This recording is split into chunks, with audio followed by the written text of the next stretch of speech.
నమస్తే అండి, ఎలా ఉన్నారు అందరూ? బాగున్నారా? నేనైతే బాగున్నానండి.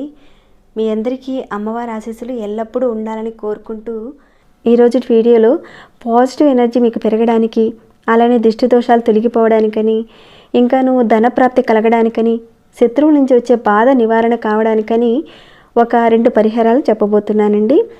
ముందైతే ఈ పరిహారం విషయంలో కావలసిన పదార్థాలు ఏంటో చూద్దాం. వీటన్నిటిని కూడా మీరు చక్కగా సిద్ధం చేసి ఉంచుకోండి. ఇక్కడ మనకి తెల్ల ఆవాలు అవసరం పడతాయి, అంటే పొట్టు తీసిన ఆవాలు అవసరం ఉంటాయండి. ఈ ఆవాలు మనకి పూజా స్టోర్ రూమ్లో బాగానే దొరుకుతాయండి. ఒకసారి మీరు అడిగి చూడండి, ఇస్తారు వాళ్ళు. అలానే ఒకే ఒక్క ప్రమిద అనేది అవసరం ఉంటుంది. ఇంకా ఆవ నూనె అవసరం ఉంటుందండి. ఆవాలతో చేసిన ఆవ నూనె అంటారు కదండి, అది అవసరం ఉంటుంది. అలానే పసుపు అవసరం ఉంటుంది. ఇవన్నీ మనకు కావాల్సిన పదార్థాలండి. మరి పరిహారం చేసుకోవడం వల్ల ఎలాంటి ఫలితాలు కలుగుతాయో కూడా కాస్త వివరంగా చూద్దాం ఇక్కడ. అయితే అంతకంటే ముందు ఒక చిన్న రిక్వెస్ట్ అండి, ప్రతి వీడియోలో చెప్పే మాట, ఈ వీడియోకి ఒక చిన్న లైక్ చేయమని. చిన్న లైక్ చేయండి. సబ్స్క్రైబ్ కానివారు, కొత్తవారు ఎవరైనా వచ్చి చూస్తుంటే అనేక రకాలైన సమస్యలకు సంబంధించిన పూజలు, పరిహారాలు ఉన్నాయి మన ఛానల్లో. మీ సమస్యకు సంబంధించిన ఏదైనా ఒక పూజను కానీ పరిహారాన్ని కానీ మీరు చేయగలిగేదాన్ని మీ వీలుని బట్టి ఒక దాన్ని ఎంచుకొని ప్రయత్నం చేయండి. మీరు చేసిన తర్వాత మీకు వచ్చిన మార్పుని, రిజల్ట్ని నాతో షేర్ చేసుకోవడం మర్చిపోకండి. అలానే మన ఛానల్కి సబ్స్క్రైబ్ చేసుకొని బెల్ బటన్ ప్రెస్ చేసి అలానే నోటిఫికేషన్ని ఆన్లో పెట్టుకోండి. ఈ వీడియోని ఎండింగ్ వరకు చూడండి, అన్ని విషయాలు తెలుస్తాయి. ఓకేనండి, ఇక మనం పరిహారం మాటకు వెళతాము. ఈ పరిహారాన్ని మీరు చేసుకోవడం వల్ల పాజిటివ్ ఎనర్జీ పెరుగుతుంది, ధన ప్రాప్తి కలుగుతుంది, శత్రువుల నుంచి వచ్చే బాధ నివారణ అవుతుంది, దిష్టి దోషం కూడా తగ్గిపోతుంది. ఇంట్లోకి పాజిటివ్ ఎనర్జీ కావాలంటే ఇక్కడ ఇలాంటి పొట్టు తీసిన ఆవాలు అవసరం ఉంటాయి. పాజిటివ్ ఎనర్జీ పెరగడానికని పొట్టు తీసిన ఆవాల్ని మీ చేతిలోకి తీసుకోండి. తీసుకొని మనం ఏ రకంగా దిష్టిని తీసుకుంటామో అదే రకంగా మీ ఇంట్లో ఎన్ని గదులు ఉంటే అన్ని గదుల్లో మీ ఇష్ట దైవాన్ని మీరు తలుచుకుంటూ అన్ని గదుల్లోనూ తిప్పండి. మీరు ఏ దేవుడిని అయితే బాగా పూజించుకుంటూ తలుచుకుంటూ ఉంటారో వారి యొక్క నామాన్ని మీరు తలుచుకుంటూ అన్ని గదుల్లోనూ తిప్పండి. మీ మనసులో దుర్గా అమ్మవారు ఉన్నారు, లక్ష్మీ అమ్మవారు ఉన్నారు, వెంకటేశ్వర స్వామివారు ఉన్నారు, ఎవరైనా సరేనండి, మీ మనసులో ఉన్న దేవుణ్ణి చక్కగా మీరు తలుచుకొని ప్రతి గదికి వెళతారు కదా. ప్రతి గదికి వెళ్ళినప్పుడు ఒక 11 సార్లు ఆ నామాన్ని తలుచుకుని 11 సార్లు మీరు తిప్పాలి. అలా తిప్పడం వల్ల మీ ఇంట్లో ఉన్న నకారాత్మక శక్తి తగ్గిపోయి పాజిటివ్ ఎనర్జీ అనేది పెరుగుతుంది. ఎక్కువ అవసరం లేదండి, ఆవాలు కొద్దిగా తీసుకోండి. చేతిలోకి తీసుకొని ప్రతి గదికి వెళ్ళి ఆవాలతో చక్కగా తిప్పేసేసి వాటిని మీరు బయటికి తీసుకువెళ్ళి పారేసేయండి. మీ ఇంట్లో ఏదైతే మీరు ఎక్కువగా ఇబ్బందులు పడుతున్నారో అలానే మీ మనసు కనిపిస్తుంది, దిష్టి దోషం బాగా ఎక్కువగా ఉందండి మాకు అని మీకు అనిపించినప్పుడు, అలాంటి నెగిటివ్ ఎనర్జీతో మీరు బాధపడుతున్నప్పుడు మీరు శనివారం రోజున మీరు మొదలుపెట్టి నెక్స్ట్ వచ్చే శనివారం వరకు మీరు ప్రతిరోజు చేయాలి. అంటే ఈ శనివారం రోజు చేస్తారు, ఆదివారం రోజు చేస్తారు, ఇలా ప్రతిరోజు మీరు చేసుకుంటూ శనివారం రోజు వరకు మీరు చేయాలి. ఒకవేళ మీరు వారానికి ఒకసారి చేద్దామనుకుంటే ప్రతి శనివారం చేయాలి. ఖచ్చితంగా వారానికి ఒకసారి మీరు చేస్తూ వెళ్ళాలి. అయితే దీన్ని ప్రతి శనివారం సాయంత్రం 6 గంటల తర్వాతనే చేయాలి. సాయంత్రం కంపల్సరీగా మీరు దేవుడి దగ్గర దీపారాధన చేసుకున్న తర్వాతనే ఈ పరిహారం మీరు చేయాలి. ఇలా మీరు దీపారాధన చేసిన తర్వాత మీరు అనొచ్చేమో, దిష్టిలాగా తీయొచ్చా అండి అని మీకు డౌట్ కూడా వచ్చే ఉండొచ్చు. మనం ఒక శక్తిని పొందాలి, అంటే దైవశక్తి మనకు తోడుగా ఉండాలి. అందుకే ఈ రకంగా దీపారాధన చేసుకున్న తర్వాత ఆవాల్ని మీ చేతిలోకి తీసుకొని ప్రతి గదిలోకి వెళ్ళి దేవుడి నామాన్ని మీరు మనసులో తలుచుకొని మీ ఇష్ట దైవ నామాన్ని తలుచుకొని గదిలో తిప్పి బయట పారేయాలి. అయితే ఇక్కడ చేసే దీపారాధనని మనం ఆవ నూనెతోనే చేయాలి. ఈ ఆవ నూనెను కాస్త ప్రమిదల్లో వేసి, మనకు ఆవాలతో తీసిన నూనె ఉంటుంది కదండి, దాన్ని వేసి చక్కగా మీరు దీపారాధన చేయాలి. ఇలా చేస్తే కనుక అద్భుతమైన ఫలితం వస్తుందండి. ఇంట్లో ఉన్న నెగిటివ్ ఎనర్జీ పోతుంది, పాజిటివ్ ఎనర్జీ అనేది వస్తుంది. మరి దీన్ని ఎవరైనా చేయొచ్చు అని అంటారేమో, ఆడవారైనా మగవారైనా ఎవరైనా చేయొచ్చండి. కానీ మీరు నెలసరి టైంలో ఉన్నప్పుడు మాత్రం చేయకండి. అలానే దిష్టి దోషాలు పోవడానికని చాలా వరకు మన ఛానల్లో ఎన్నెన్నో పరిహారాలు చెప్పుకున్నామండి. ఎవరైనా చూడని వారు ఉంటే కనుక ఒకసారి ఛానల్లోకి వెళ్ళి చూడండి. ఇక ఇంట్లో ఎక్కువగా పాజిటివ్ ఎనర్జీ రావడానికని ఒక చిన్న పరిహారం మరొకటి చెప్తాను. ఇక్కడ జనఘోషతో ఎక్కువగా బాధపడుతున్నారు, నరఘోషతో కూడా ఎక్కువగా ఇబ్బందులు పడుతున్నారు మీరు.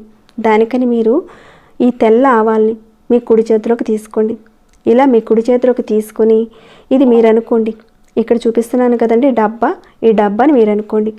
ఈ డబ్బా దగ్గర మీరు ఏం చేస్తారంటే ఎడమ పక్క నుంచి మీరు స్టార్ట్ చేసి ఇక్కడ నేను చూపిస్తున్నాను కదా, అర్థమవుతుంది అనుకుంటున్నాను. మీ చుట్టూతా ఈ రకంగా తిప్పుకోవాలి. ఒక 7 సార్లు తిప్పుకోవాలి. ఆ రకంగా మీరు తిప్పుకున్న తర్వాత ఆ ఆవాల్ని తీసుకువెళ్ళి మీ షింకులో కానీ లేదంటే బాత్రూంలో ఉన్న షింకులో కానీ అలా పారేసేయండి.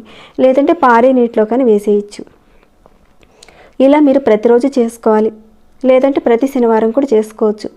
అందరికీ దిష్టి దోషాలు ఇలాంటివి తగిలినప్పుడు ఎంతో కొంత ఆవులింతలు రావడము, విపరీతమైన తలనొప్పి రావడము, జ్వరాలు రావడము ఇలాంటివి జరుగుతూ ఉంటాయి. కాబట్టి మీరు కొద్దిగా ఆవాలను తీసుకొని చేయండి. దీనివల్ల దిష్టి దోషం, నరఘోష తగ్గిపోతుంది. పూర్తిగా తగ్గిపోతుందని మాత్రం నేను చెప్పనండి. కొద్దిగా తగ్గుతూ వెళుతుంది. మనం రోజు రోజుకి చేయడం వల్ల మంచి ఫలితాలు అనేటివి వస్తాయి. బయట నుంచి వచ్చే నరఘోష ఇలాంటివన్నీ కూడా మీ మీద ఎప్పటికప్పుడు పడుతూనే ఉంటాయి. ఇలాంటివి మీరు ప్రతిరోజు చేస్తూ ఉండడం వల్ల ఇప్పుడు చెప్పుకున్న ఈ పరిహారాన్ని మీరు చేస్తూ ఉంటే కనుక చాలా వరకు వాటి తీవ్రత అనేది తగ్గుముఖం పడుతుంది. అలానే ఈ మధ్యకాలంలో మా శత్రువులు చాలా మమ్మల్ని ఇబ్బందులు పెడుతున్నారండి. అంటే మిమ్మల్ని ద్వేషించేవారు, ఏదో ఒకటి అనేవారు, మిమ్మల్ని చాలా వరకు ఇబ్బంది పెడుతున్నారు. ఆ శత్రువుల నుంచి మేము బయటపడాలి, మాకు ఒక రక్షణ కావాలి అని ఈ రకంగా అడుగుతున్నారు. ఇక్కడ చెప్పుకునే ఈ పరిహారాన్ని మీరు నమ్మకంతో చేయండి. ఎందుకంటే ఇవన్నీ కూడా చాలా శక్తివంతమైన పరిహారాలండి. అందుకే చెప్తున్నాను ఇంత ఇదిగా. అలానే మరొక పరిహారం కూడా చూద్దాం. ఇక్కడ మీరు ఏదైనా ఒక పని చేద్దామనుకుంటున్నారు, ఎక్కడికైనా వెళదాం అనుకుంటున్నారు, ఏది చేద్దాం అనుకున్నా కానీ శత్రువులు అడ్డుపడుతున్నారు. వాళ్ళు మిమ్మల్ని కొట్టడం ఒక్కటే తక్కువ, అంతగా మిమ్మల్ని టార్చర్ చేస్తున్నారు, భయపెట్టేస్తున్నారు. అలాంటి వాళ్ళ నుంచి మీరు తప్పించుకోవడానికని మంగళవారం రోజున కానీ శనివారం రోజున కానీ ఉదయం మీరు స్నానం చేసుకున్న తర్వాత ఇప్పుడు చెప్పుకునే పరిహారాన్ని మీరు చేసుకోండి. మీ పూజ గదిలో ఒక మట్టి ప్రమిద తీసుకోండి.